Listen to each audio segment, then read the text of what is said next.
So ngayon, natapos ko lang ulit magtinda. Tapos lang lahat, maglinis. Lahat.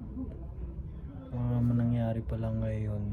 Wala, ganun pa rin talaga, matumal pa rin. Mas napaaga ako ngayon.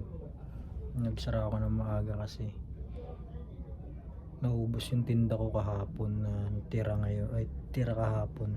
Naubos siya, kaya paaga ako. Nasa 7 pa lang ngayon.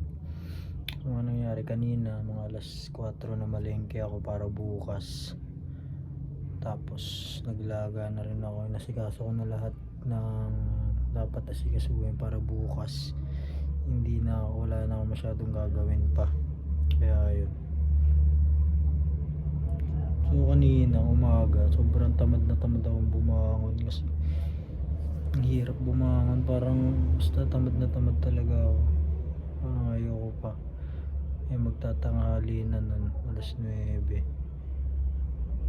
Tapos parang ayaw ko talaga bumangon sa kama. Tamad na tamad ako. So ngayon medyo nakukuha ko na yung momentum. Nakakuha na ako ng momentum. Kasi ang tagal ko rin na hindi nagtinda. Simula nung after ng celebration ng New Year. After nun, mga 4 na araw ata ako nagpahinga. Tapos yun, nawala ako sa momentum parang tinamad ako, ganun. Nawala yung ko, yung gana ko. Nawala yung mga momentum, nawala siya. Kaya siguro isa din yun sa ko, sa napansin ko, yung momentum. Kapag nawala ka dun, tatamarin ka talaga momentum.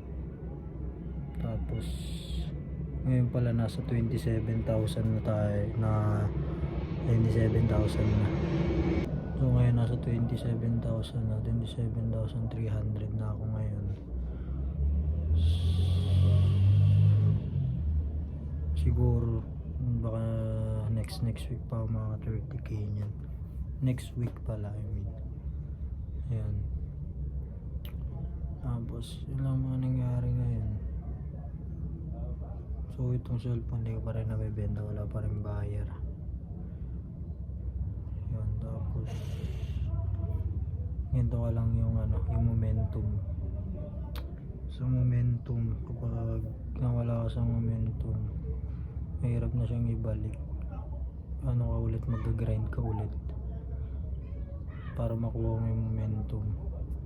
Ngayon pa lang ako 6, parang 5 days pa lang ako nagtitinda. Ngayon pa lang nakuha ko pa lang yung momentum. Kaya ginaganaan na ulit ako. So nakikita ko gumagalaw yung pera, parang ginaganaan talaga ako na mag-grind pa ng mag-grind.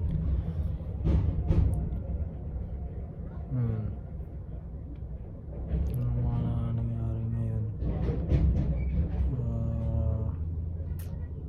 Papahinga na ako. Pahinga na, bukas ulit. Tapos ko lang din maligo. Pagod na ako